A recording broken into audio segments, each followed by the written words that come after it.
I'm the new resident. My backyard had deers, birds, squirrels, but these creatures was gone. I used to believe America is a best environment place in the world. I don't believe this situation happened in my beloved country, the United States. On August 24, 2009, Cutter Drilling Company began to drill a gas well 89 feet from a home in Broadview Heights, Ohio. On what was once 13 acres of woods, Cutter intends to drill 4 wells near homes, directionally drilling under properties. This is legally possible because the developer owns the mineral rights. Most of the owners will receive no royalties. A day after drilling began, more than 100 people went to a meeting near the well to talk to government officials. I'd like to thank the residents for the invitation to come here tonight. If it's your opinion that we need to be doing more with regards to strengthening our regulations or changing our regulations, that this will be the vehicle for it. Because the one question that's in everybody's mind is how the heck could you ever justify putting a well 100 feet from a house? It's in the statute. This provision, this 100-foot setback, has been in our law for 30 plus years. 30 years ago, when gas wells were drilled, they were within acres and acres of farmland. If a safety problem arose, it would affect only the landowner who installed the well. Now, since Ohio's law allows gas wells to be drilled within residential neighborhoods, hundreds or even thousands of people can be affected when there is a safety issue. But you can help us try to get this changed. I mean, it doesn't have to be 100 foot, and while you can shoot the messenger, it is what it is, we need to fix it. I'm working with NeoGap. I want to go for the full pack. I want to put local control back in residential neighborhoods and bigger distances requirements from wells to houses. 100 foot doesn't cut it in my book. Why would you ever need to have a mandatory penalty if a person doesn't want to participate? When you say no, doesn't no mean no? The other side of that is you have 19 people with 1 acre that have signed a lease wanting to benefit from their mineral rights. You have 1 person with 1 acre that doesn't. And so now that 1 person can stop the other 19 people from benefiting from their mineral rights. That's the reason it's in the law. In this drilling unit, the developer of the land and the gas company stand to make the profits, while 100 families, close to 300 people living within a quarter mile of the gas wells, are faced with the potential safety risks. So assume our property values were $250,000 a month ago, and that a month from now when the for sale signs go up, we're listing at 200. That's empirical evidence of who owns the remedy for that. I raised this issue when the bill was being pushed through committee. I was told that there was no empirical evidence that oil and gas wells reduce property values. I think we can all disagree with that. There's nothing in their statute or rules that talks about how property values are going to be impacted. We don't have that criteria. We don't look at those parameters.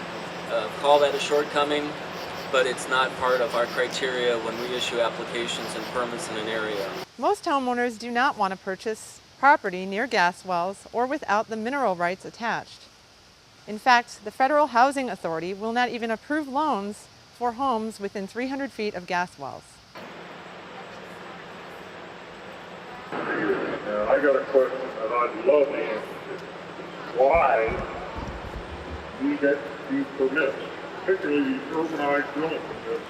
They're loaded with all these special conditions. And then I'm out there in the field. I'll tell everybody here, they are not enforced. If I watch my supervisors do whatever the hell they want, and your inspectors have to know about it unless they're up or down. And that's the truth. I'll say that under oath. I can tell you, you've got a lot of improvement to do on the ground with your inspector in this state of Ohio. I've seen a lot of them, and I know a lot of them. I respect a few of them, and I don't respect a lot of them. Thank you. And I mean that sincerely. You know, if you're coming to me, and I'm the chief of the division, and you're telling me that our inspection staff are not doing their jobs, you know, I want to thank you for that. And what I'll need to do is follow up with you on the specifics. My husband and I actually drove here from Warren, Ohio. We're from Trumbull County. They're about to do the exact same thing. We're not at this point yet, but it's going to go in our backyard just as close as this one. My husband drove around the city of Warren. None of the wells in Warren are being kept up. You drive from location to location and they're open, there are no gates, there are no locks, they are in the middle of playgrounds where kids play. So I guess my question is, can you support Grindell in changing 100-foot setbacks and changing the laws and changing the inspection process? Because the city of Warren can't help me. I call them and they say, sorry, it's not our property, we can't do anything. I call the fire department to say I smell something and they can't go to the property until someone finds out who the gas company is, but there's no gas company sign on the fence. So they don't even know who to call. They say they have to get on some website. You know, these are provisions that we're already supposed to be enforcing. So these are things that I have to look into to make sure that we're doing what we're supposed to be doing. We're also interested in what's happening back here right now. As you stated earlier, wells number 2 and number 4 are on your desk now for approval or denial, correct? Now, your job is to assure that the driller is meeting all regulations and that it's safe. So the safety part you have control on still. So my question is, with potential 4 well heads in that small area back there, is that a safety concern to you enough to have you deny wells number 2 and number 4 today?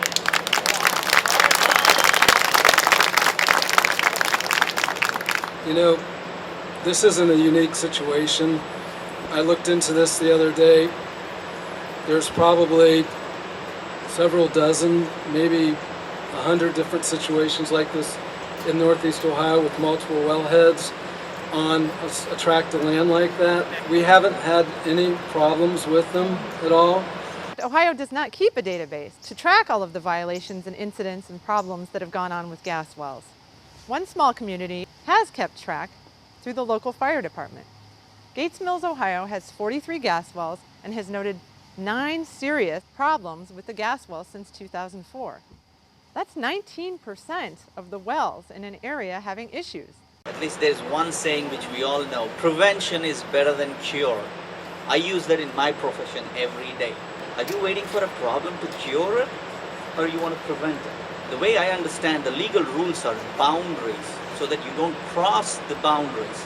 But as a human, we can think and say, is it safe there? Let's not go with the books all the time. We don't cook with cookbooks every day. Computers do the job of looking through the guidelines. We're humans here. I think we need to use a little bit of common sense, a little bit of brain. Let's try to cure the problem. This is not any other nation we're talking about. This is America, for God's sake. You coming here tonight, you expressing your concerns, and you making it perfectly clear to the state of Ohio that drilling within 100 feet of the home is not acceptable. I hear that loud and clear. I will take that back. I used to go to lot of country, but no country permit oil drilling put in resident backyard. Even some very poor country. I don't know America law, but I know as a democracy country, law must make for people. I must say, stop rude construction, stop barbarous construction.